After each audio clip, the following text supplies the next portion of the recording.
and connect with your larger LifeWave family. During our 11 a.m. session, we do provide translation services for all of our supported European languages. And in our evening session at 6 p.m. Pacific, we provide translation services into Spanish, Chinese, and Japanese. Both sessions are presented in English.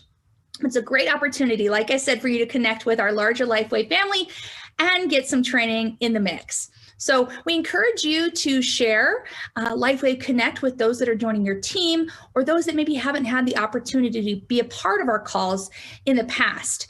You can always find the registration link for our LifeWave Connect calls if you go to lifewave.com and select the events section. Now, once you've registered, you don't have to register every time. You'll receive notification through Zoom of the webinar, and you'll be able to join the call. But you do need to register the first time, and we really do encourage you to have those on your team do the same. It's a lot of fun. Now, especially today, we have a special treat for you. We know that all of you love hearing about our products, and we know that all of you love hearing from our founder, David Schmidt. Now, he is very busy in the process of developing new products and running the company, but he loves to be able to come and share knowledge that he has through research and development on really important health topics, especially relating to LifeWave technology. And today is no exception. David is with us today, and I am very excited for the topic that he'll be covering today. Many of us, as we've started this brand new year, we are focusing on our health. And one of the core foundational, most important pieces of health really is to get great sleep. And David's going to talk a little bit about why great sleep is so important. Why do we want to do all the things that we can to make sure that we have healthy sleep habits and what it can do for our bodies and support our overall health. Also, some of you may already know, we do have a great patch product called Silent Nights that has been shown in clinical studies to really help and support healthy sleep habits. So without further ado, I'd like to welcome David to the call. Okay. Hi, Emily. Great to see you. Hi. Welcome so much. We're really glad to have you. It's such a treat, David. Awesome. It's always great to be here, Emily, and I've really enjoyed doing the LifeWave Connect with you, and I think we make a great team with this. So very much looking forward to talking about sleep and its importance, and of course, how our members can optimize the quality of their sleep. Absolutely. For those of you that have never met David before, like I said, he is the founder of our company. He is our CEO, and he did develop our LifeWave technology. So it is really exciting, David. I'm glad that we get to do these together and that our members get to experience who you are, because you are the heart of our company. So thank you. I'm really excited. So, you know, like I said before, we're going to talk about sleep, everyone. We're going to talk about why is sleep so important. And David has some pretty great stuff for you today. We're going to talk about rules of thumb when it comes to sleep, you know, sharing some research on why sleep is so important, supplements and support that you can use that will help you, Silent Nights included, to have great sleep. And we kind of like to follow a question and answer sort of style when we're on here. So I'll ask David some non-scientific questions, and David will share some really great information with all of you. So buckle up, get your notepads, get ready to write this down. We are recording these presentations though, so you will be able to access them later through our YouTube channel. So don't feel like you have to write everything down. Enjoy the presentation as well, but hang on, it's going to be good. You ready, David? Okay. Absolutely. Let's do it. Okay. So the whole point of this discussion is really, like we talked about, sleep. So David, do you mind telling us a little bit about why is sleep so important for us as humans? Yeah, it seems pretty obvious, right? Is that you have two states in the body, anabolic and catabolic metabolism. So anabolic is a state of building up and catabolic is a state of tearing down. So one way we can think about this is that when we're exercising, when we're making new cells, this is part of tearing the old cells down, breaking things down. That's catabolic. Anabolic is building things up. People sometimes associate that word with steroids, but it's really more, in this case, it's more in reference to the process of the body's ability to repair itself. And about 80% or so of anabolic metabolism building up is going to be occurring at night. So we want to be able to optimize that amount of time. Not too much, not too little, just try to get it in that right zone, which is 7, 8, 9 hours per day, which is, of course, is very difficult for many people to achieve.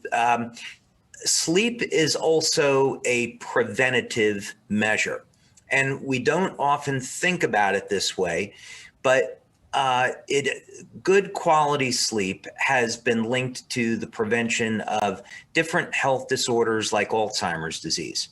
So, for example, when people don't get enough sleep, they can accumulate a protein in the body. It's called beta amyloid 2, and it's been shown that this protein is closely associated with Alzheimer's. So by simply getting enough sleep each day, we can help to protect from getting Alzheimer's. Wow. So yeah, it does sound like it is pretty important. I mean, I don't know about you, and I know many of us have loved ones that have experienced some of the things that come along with that terrible disease. And I know none of us want to experience that personally. It'd be nice to be able to avoid that if possible. So. Sure. Yeah. And, I think it's good. I'm going to share my screen here for a minute. And I want to pull up a reference from the National Institute of Health. And so, what we do here is we try to give references from reputable sources that people can pull up and go through. And there's actually quite a bit of information on the NIH website having to do with sleep deficiency and sleep deprivation. We can normally think of sleep deprivation as maybe being under in the range of 4 to 6 hours or less of sleep per night. And of course, disorders like sleep apnea, this can lead to some very, very serious health problems. And of course, that's considered a medical condition. So, but anyway, this is a resource that I found that I wanted to refer people to. And you can read a little bit more about the necessity for sleep and an overview of the subject here. Oh, awesome. And so everyone can look at that link at the top. And I'm sure that Tiffany with our events team can post that as well in the chat. So right. I really appreciate how you share these resources with us, David. I know a lot of us really like to be able to reference and learn more. So this is so helpful. Thank you so much. Sure thing. Yeah. So, you've talked a little bit about, some of the things that could happen if we are sleep deprived, if we're not getting sleep. Could you maybe go into a little bit more of maybe what are some of the areas of our health that can be affected if we don't get sleep? Yeah, it can really affect everything. I did pull up one reference here that I thought was worth it. Of course, the quality of sleep, generally speaking, it can decline with age. And this would be a normal age-related decline in the quality of sleep, along with some other things. And it's important for us to understand what is actually changing in the body that is leading to this, because we can take some corrective measures as opposed to doing things like taking sleep medications, which is not really resolving the problem. Right? We want to try to solve the problem without drugs if we can. So this was an important reference because it's referring to one of the many functions that occurs when we sleep. And this has in the general category of anabolic metabolism, meaning that we are building things up in the body. So sleep is important to a number of brain functions, including how nerve cells communicate with one another, and also replenishment of new brain cells. So essentially, when we think about everything else that's happening in the body, it's ultimately got to be regulated by the brain. It's often thought of that Karen Kahn and I were actually talking about this last night on a talk that we're going to be giving as part of NOVA, which we'll take a plug for now. But in terms of, how the brain is actually functioning, we think of the hypothalamus as being the control center of the brain, where really this happens in the pineal gland. And so when sleep is initiated, it's going to occur through a release of specific hormones, and some of those hormones are going to originate in the pineal gland and the hypothalamus. So this is all to say the reason why this is all important is because if we're not getting proper sleep, this can throw off the balance or the homeostasis of every single other system in the body. So in other words, if your pineal gland and your hypothalamus are regulating not only sleep, but your body temperature, your immune system response, and so forth, then that means that not getting enough sleep can lead to a problem with your immune function, and then hence your susceptibility to things like infection. Even melatonin has been shown to be a very powerful antiviral. So this is almost like a defense mechanism that the human body has built up. Whereas we get enough sleep, we release this surge of melatonin, and this helps to not only recharge our immune system, but act chemically to protect our immune system from harmful bacteria and viruses, amongst other things. Wow. Well, I knew it was definitely important, but I don't think all of us really understand that like getting that proper sleep can really impact like basically everything within our body, right? Like how our cells work, how they repair, everything, right? So can you help us understand a little bit more of that and like how that comes into play as well? Yeah, maybe let's use a specific example of how this might affect a number of different individuals. Let's start with athletes. I know that you love to train, you like to take care of yourself. I love to train. And so let's say that you have someone that is really focused on their body composition. When you're not getting enough sleep, this can lead to increase in stress. This can elevate cortisol, and this can make it much more difficult for the body to not only build muscle, but the body goes into a state of stress. And now we're going to have a tendency to store more body fat. So that's not going to be very good. Whereas on the other hand, if we're getting enough sleep, now not only are we reducing our stress hormones, but now we're giving our body more time to be in anabolic metabolism and building up lean muscle. So in other words, let's say that you're going to the gym and you want to change the composition of your body, build more lean muscle, reduce body fat.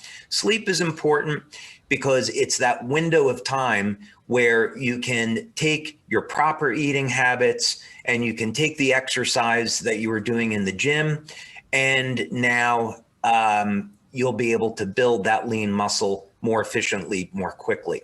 As a matter of fact, when you have trainers in Hollywood and they're going to take a movie star and they want to put that movie star on a special diet to build muscle and get ready for that body part, I love superhero movies. So, I follow some of the exercise routines some of these actors go on, but sleeping 8-9 hours a day is an integral part of that routine.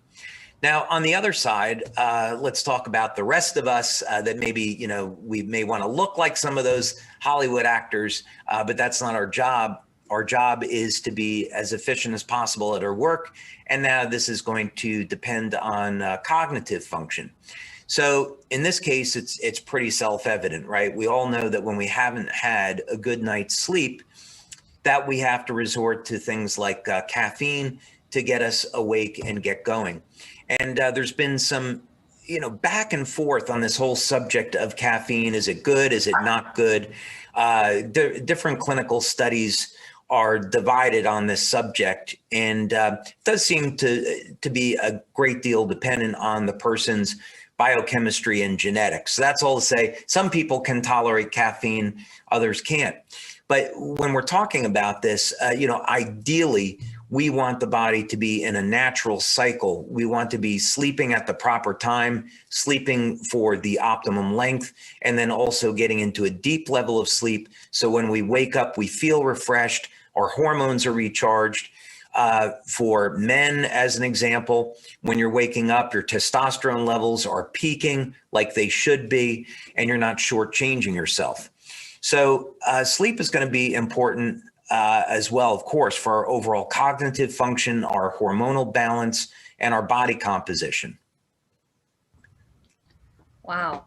I think it's an interesting, I don't know that we want to dive into some of the stats on sleep deprivation necessarily, but, I know that it's a chronic problem that a lot of people deal with, just that they can't sleep, or they don't have the time to sleep, or they are eating things that make it harder for them to sleep, or they might just have some conditions that make it a challenge. So it's so interesting to hear you share all these specifics on why sleep is important, how it affects different areas of the body, because gosh, I can see why it's so critical.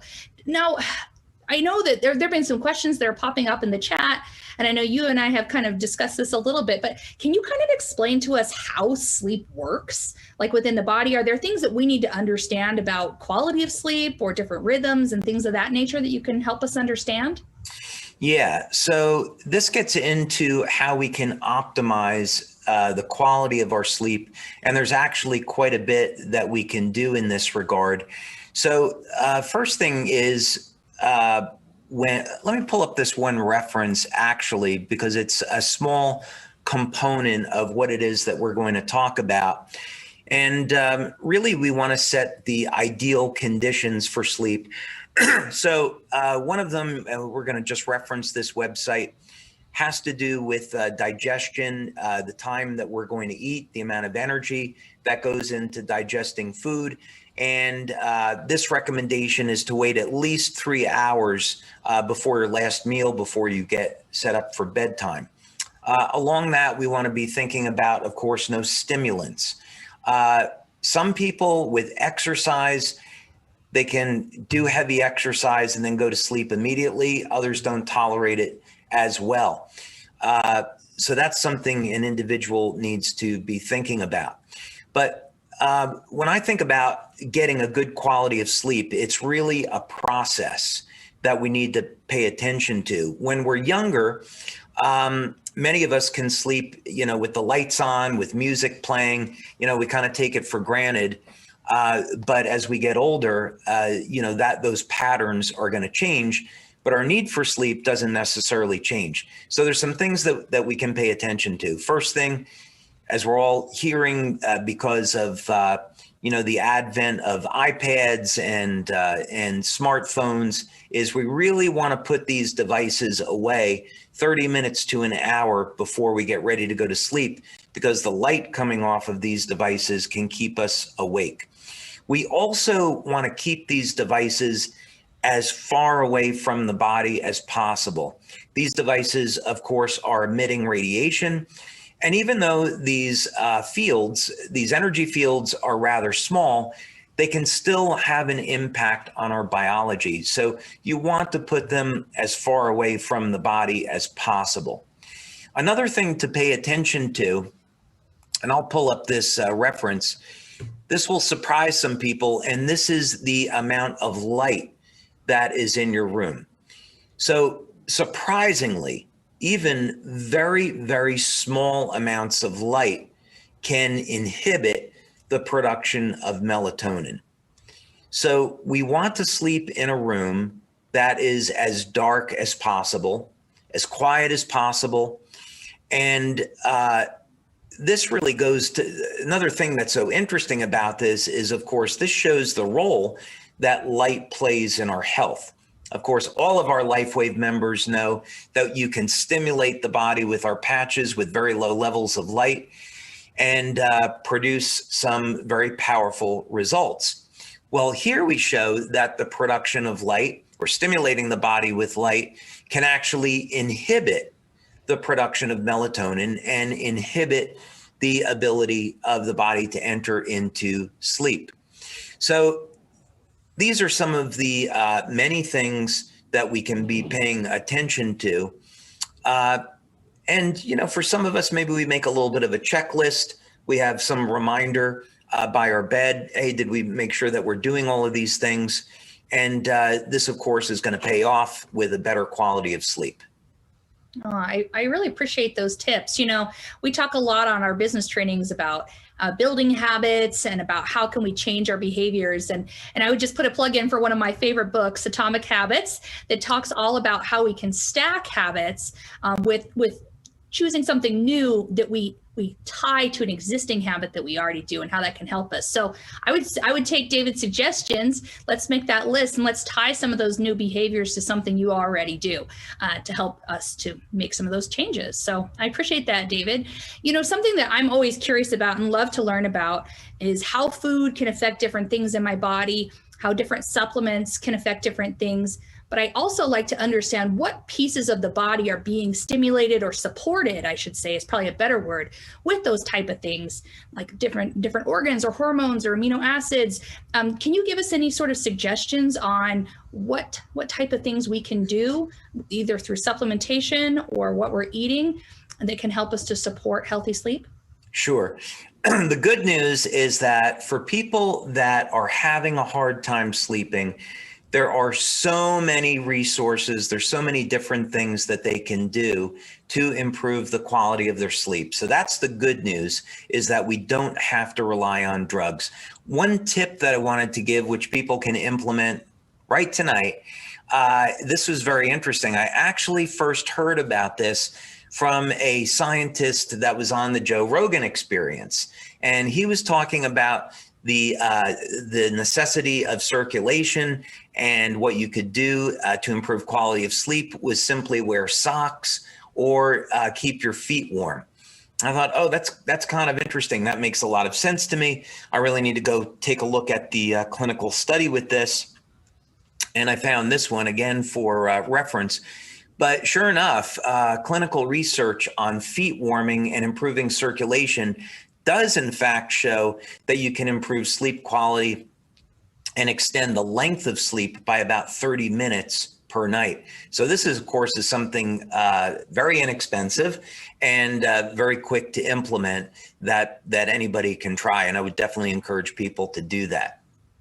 Now, beyond that, it turns out that, let's say we venture off into what can we do nutritionally to support the quality of sleep.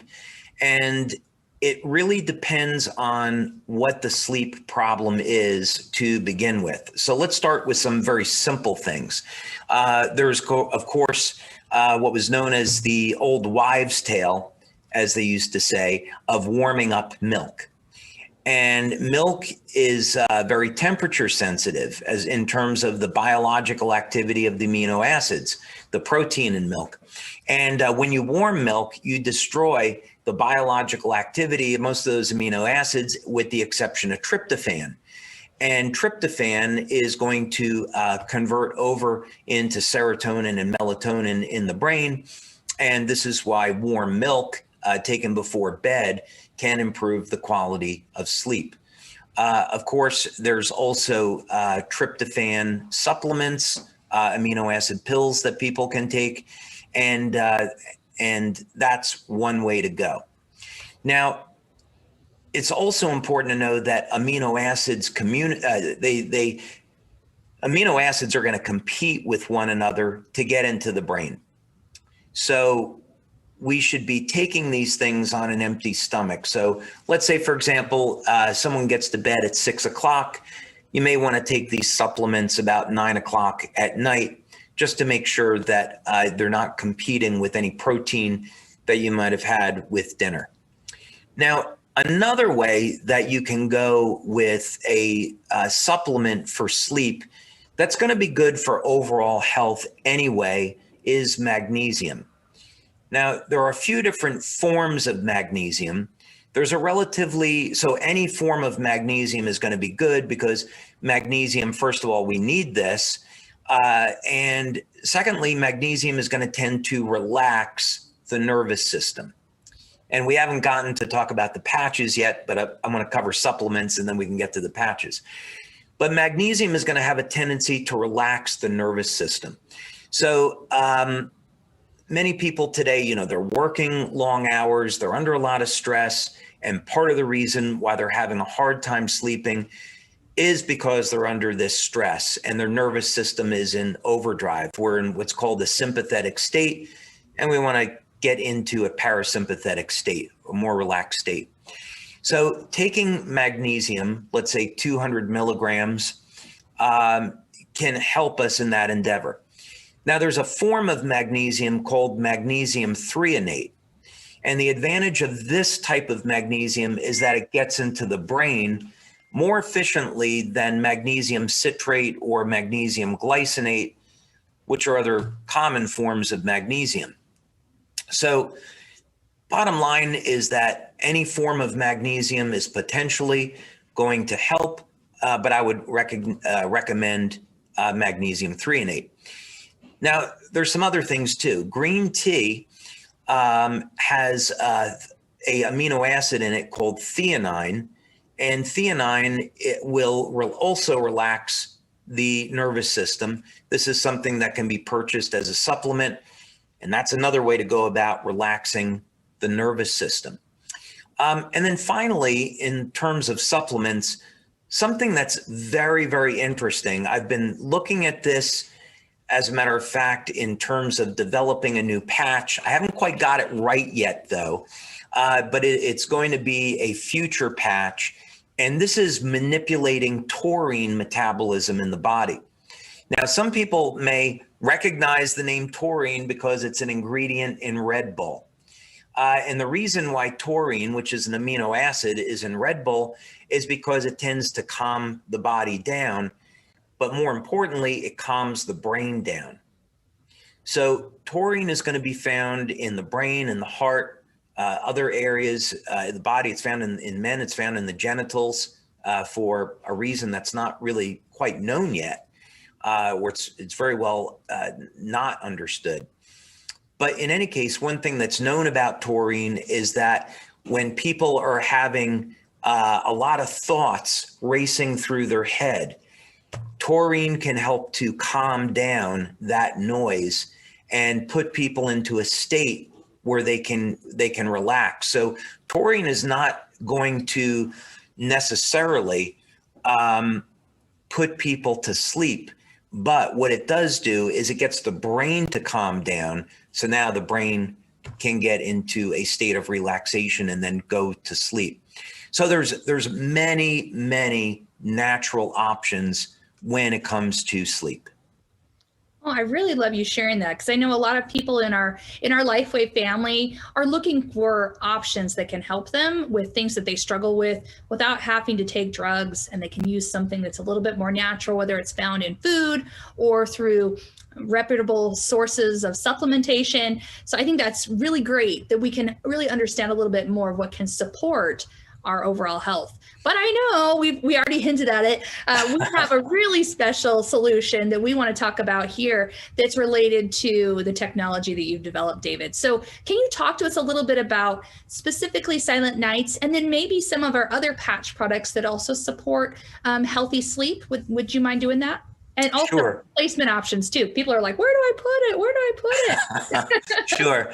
Yeah, there's an awful lot of choices for just the patches. And I would look at it as the patches are a support, they're an aid, they're an overall part of a program for improving the quality of sleep. So you want to increase your odds of having a good night's sleep. So avoid the heavy meals too close to bedtime. Be conscious of when you're exercising. Keep your feet warm. Keep the room dark. We want to be doing all of these things. And so then the patches can produce the best results possible. So, of course, the first patch that we want to look at is Silent Nights. And I'll get to the clinical research on this in just a minute. But if we want to look at some of our options, they can include Silent Nights, Alavita, the Eon patch, Nirvana, and Carnosine as some examples. X39 also, there's some options of using that during the day or at night, and that's something that can be experimented with. But let's start with Silent Nights, since it's one of the subjects of this webinar. And of course, this product has been around for a long time. I started doing research into ways to improve sleep back in 2005. And that was really the advent of the Silent Nights product. So we started with this one study. This is one of the studies that we did over time. And this was actually one of the first studies that we did with Dr. Melinda Connor. And this was a pilot study. So we just wanted to see, were we going to show any kind of effect with the product? And we wanted, of course, to look at the hormone profile in the body. We did something called GDV, and this is a bioelectrical measurement. And what's good about this approach is that you can do a traditional blood or urine analysis, and then you combine this with a bioelectrical test, and it gives you two different pieces of the puzzle. So you can see how someone is responding to the technology on two different levels. And then, of course, we always use questionnaires, which are clinically relevant questionnaires, to ask people what the quality of their sleep is like. And this helps to determine, do we have a legitimate effect that's going on, or are we witnessing a placebo? And of course, you can see here, even in this pilot study, that we were able to achieve statistical significance. In fact, 2 of the 5 people showed that over a 7-day period of time, they were getting over a 200% increase of melatonin, which is pretty extraordinary. Wow. Compared to the melatonin pills that people would take. What's also worth it to note about this is that our patches are not putting any melatonin into the body. We're simply stimulating the skin with light, and this is causing the body to balance out its own levels of melatonin. So this is a study. We won't go through the entire thing, but the important thing is we just did a very small pilot study, and we found, of course, that the product was working. Now, we did another study with Dr. Norm Shealy, and this was a double-blind, placebo-controlled study, much larger, with 50 people. And Dr. Shealy is extremely well known in the field of alternative medicine and health. He's a medical doctor, and he's also a neurosurgeon, and it has been an absolute privilege to work with him over the years on clinical studies. So again, this is posted to the science section of the website. But what's important here is that we found out that when people were using Silent Nights, there was an average increase in this group of 66%. And the statistic, the p-value is 0.001. So essentially that means that we hit statistical significance on this by a very wide margin. And so in this study, things like the quality of sleep and the length of sleep were being measured. So it basically shows that if someone is having a problem with the quality of their sleep, the amount of time that they're sleeping, Silent Nights would be a good place for them to start. It's substantiated clinically, and it produces a very powerful effect within the first week of use. Wow.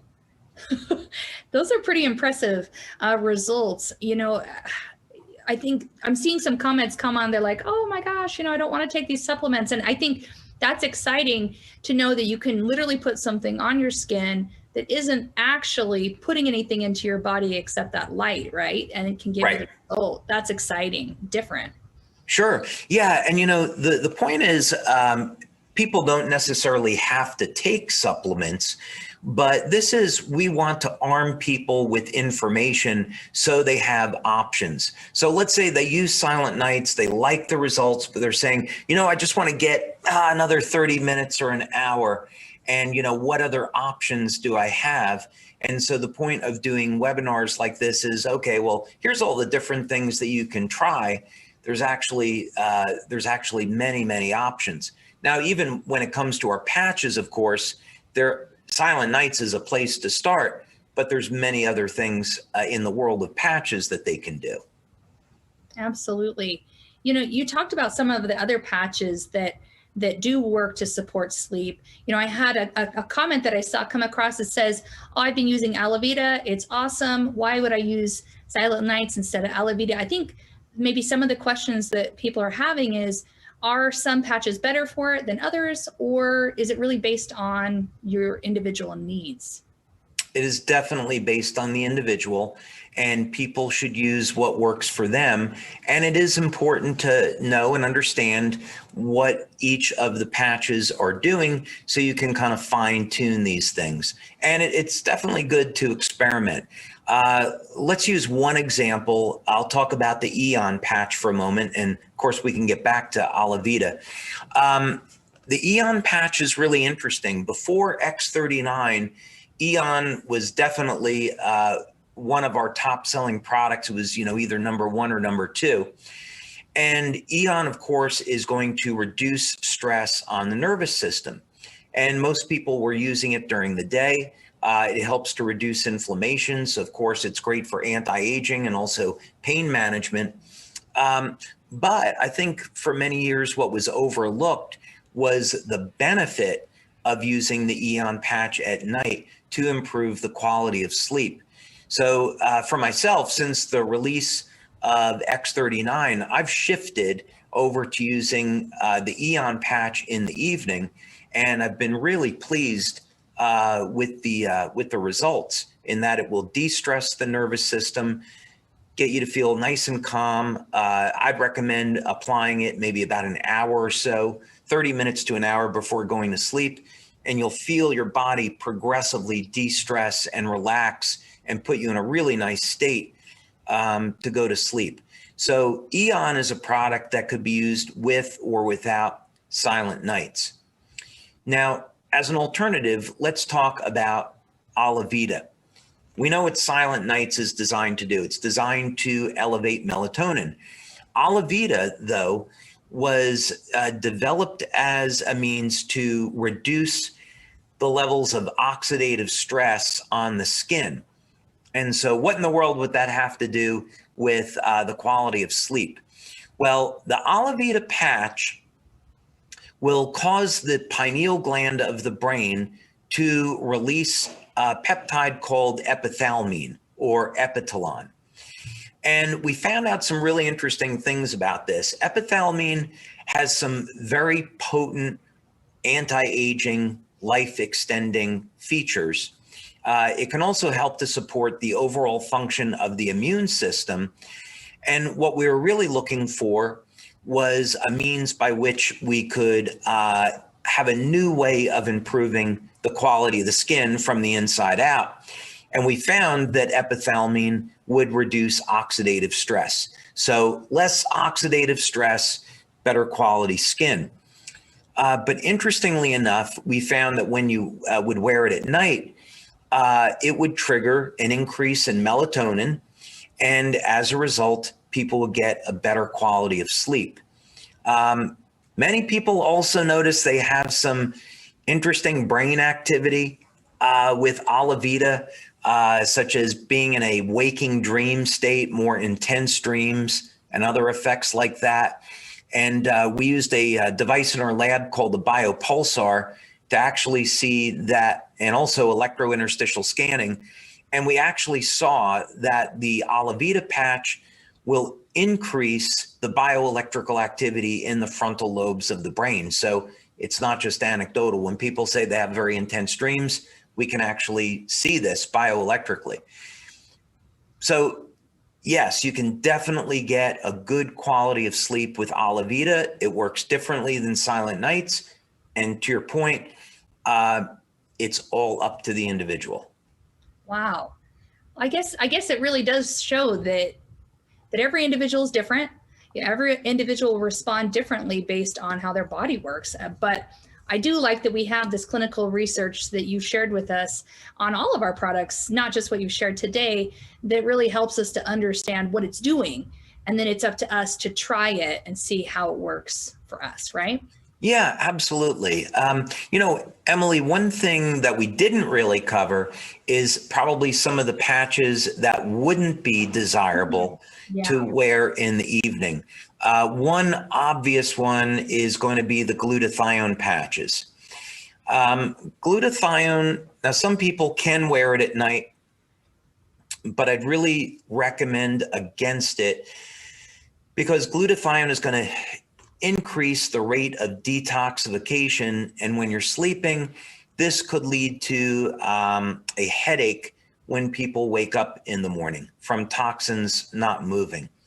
So it wouldn't be the best outcome to wear the glutathione patch at night. Carnosine is an interesting one. Some people are going to be okay with it. Other people, no. Carnosine as an antioxidant is stored in the brain, and it can increase brain activity. So for some people, what this will mean is their body will be asleep, but they could have intense dreams, or they could even have the feeling of being awake when in fact their body is asleep. So carnosine could be used in the evening, but again, I would take some caution with that.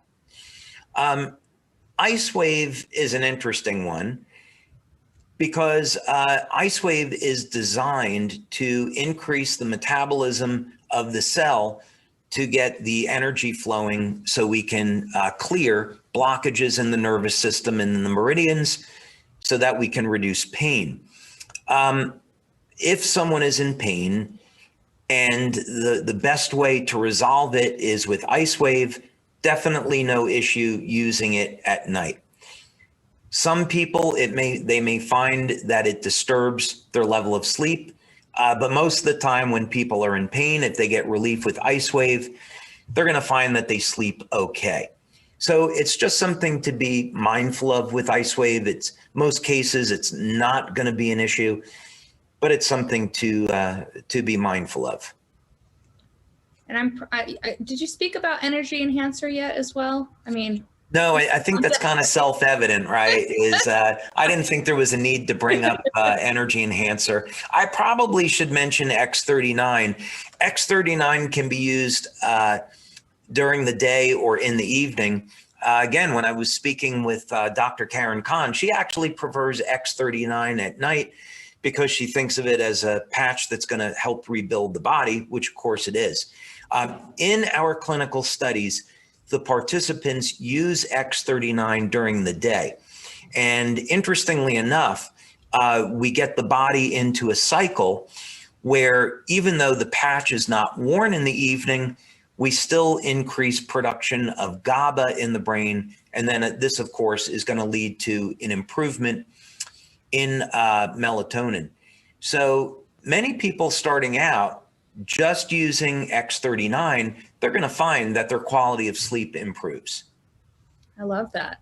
You know, we get this question pretty much every time we do a webinar with you, but I think it's always good for us to cover it, because we get a lot of new people on here. So we always have these questions about the length of time to wear the patch, the 12 hours, 24 hours, when are they good for, how long are they good for? So can you give us like a kind of an overview on the length of time and why?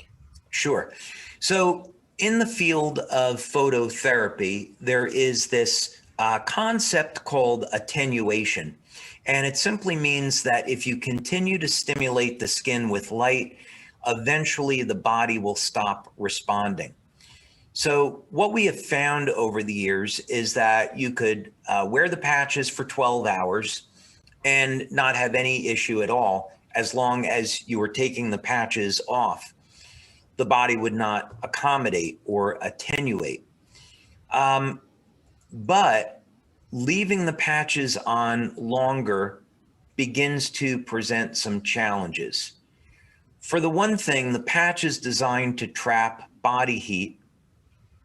And this is how the patches will work. They're activated by body heat.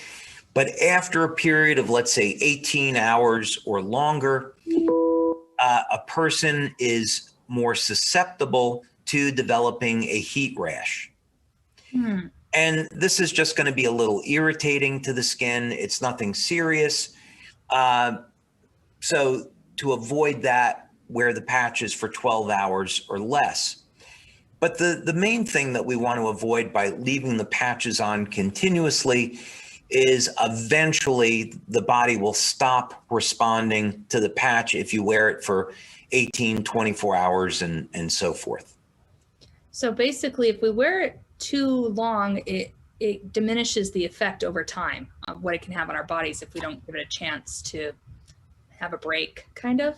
That's right. Yeah, that's right. Is that everything, there's on and off cycles in the human body. So we're producing hormones at specific times, certain hormones, like for men, because I studied the testosterone cycle. I want to understand for men how we can optimize this as we age without hormone replacement therapy. Those levels are going to peak 4 a.m. to 6 a.m. and then decline during the day. So yeah, there's going to be a time for everything in the human body. It's not just on all the time, with a few exceptions like energy production, right? The cells are always producing energy. Yeah, but when we're talking about hormones and neurotransmitters in the brain, they all go in these cycles. And it's very important that we respect it, especially when we're talking about sleep. We're going to be producing melatonin at night. We don't want to be producing melatonin, during the day. That wouldn't be helpful to us. So that's another side to this. We want to respect the body's natural cycles. That makes sense. One thing that is brought up in the comments, and I know you've spoken about this before, is relating to water. And is that part of why we encourage them to only wear patches a certain amount of time? And does water come into play in that? Can you explain that a little bit? Sure. So everything in the body is going to start and stop with energy. So if we wanted a simple way to understand aging, an important part of this is going to be whether or not our cells are producing energy and how our cells are communicating within one another and with their environment. This is very, very basic to the field of anti-aging and age reversal and biology in general. And this starts in an area of the cell called the mitochondria. Now, in order for our cells to make energy, we need water. And in order to facilitate the removal of normal metabolic wastes and environmental toxins, we also need water. As we age, the size of the cells begin to decrease and the ability of the body to hydrate the cells diminishes.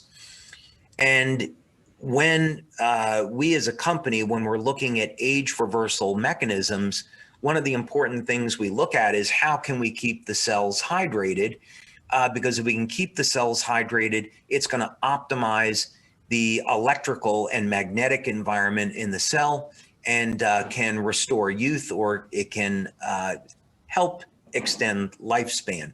So water is going to play an incredibly important part in this. So when we think about sleep, it's really just an extension of every single thing that we're doing. So it goes hand in hand with proper nutrition and proper rest. So without proper hydration, the cells can't make energy, they can't make hormones, we can't sleep.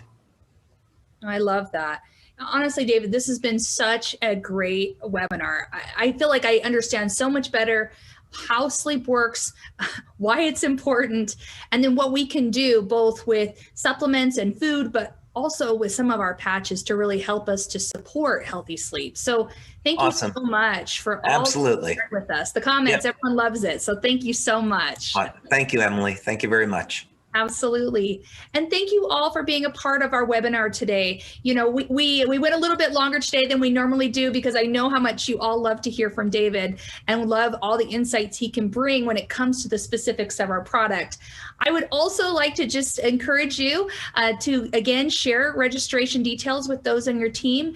And also for those of you that haven't yet registered for NOVA, please go ahead and do so. This is going to be a really special conference, different than anything that we've done, different than anything that you've seen. You'll get to hear from David again, which I know is a special treat. And really, it's such a small cost for such an amazing benefit that you'll receive all the great information, connection, and ability to, again, be a part of what we're doing here at LifeWave as part of our larger LifeWave family. So we encourage you to register for that, and we encourage you to continue to join us. We'll be here again in 2 weeks talking about some business topics. So we'll see you all then. Bye-bye now.